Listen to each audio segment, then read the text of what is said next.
You're not seeing things. That massive shadow from 16 years ago, it was Imu. That mysterious moment has lingered for over 700 episodes now. Back then, fans went wild with theories. Some thought it was the shadow of someone from Skypiea. But that didn't really make sense. People from Skypiea have wings on their backs. And if it were their shadow, it would have clearly shown that. Like what we see with characters around level 145. Others said maybe it was the shadow of a giant, elephant lord, obscured by fog while passing by. But that idea was even less likely. Those creatures only appear in the New World. Unless Joy Boy had been there. But at that time, Luffy hadn't awakened the power of the Nika fruit yet. So he had no reason to be in that area at all. Recently though, Imu and the 5 elders have revealed their true monstrous forms. And when they appeared, something clicked. That shadow from long ago, it had to be Imu. There were 2 very specific traits that matched perfectly. A tall, slender figure, and those haunting, inhuman eyes. And the way they looked down at humanity.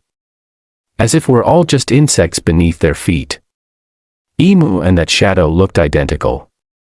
Even more, Imu doesn't seem affected by seawater. The 5 elders, empowered by him through devil fruit abilities, are still able to move freely across the sea. So it's safe to assume Imu himself can do the same. Think back to when the Straw Hats launched their assault on Enies Lobby. They burned the world government's flag. It caused a global shockwave. The Navy issued an emergency bounty alert. They even took down CP9 and directly challenged the Celestial Dragons. It was a worldwide event, even the 5 elders couldn't ignore it. So you really think Imu didn't hear about it? A 17-year-old kid with a rubber fruit, carrying the initial D in his name, who managed to defeat a former warlord like Crocodile. There's no way Imu didn't take notice.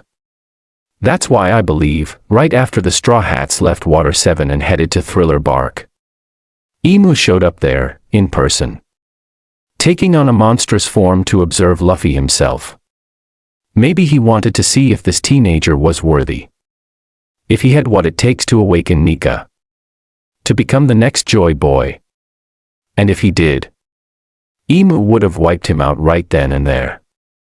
But if he didn't show the potential, there'd be no reason to act. After all, the 5 elders said it themselves. For 800 years, the Nika fruit passed through countless hands.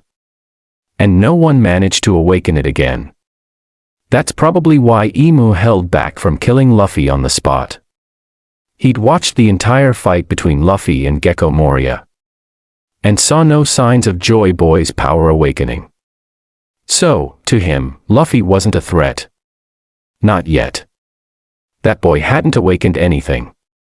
He didn't even understand the true meaning of the power he carried. There was no need to eliminate the whole Straw Hat crew, just another up-and-coming pirate, nothing more. But now, things are far beyond control.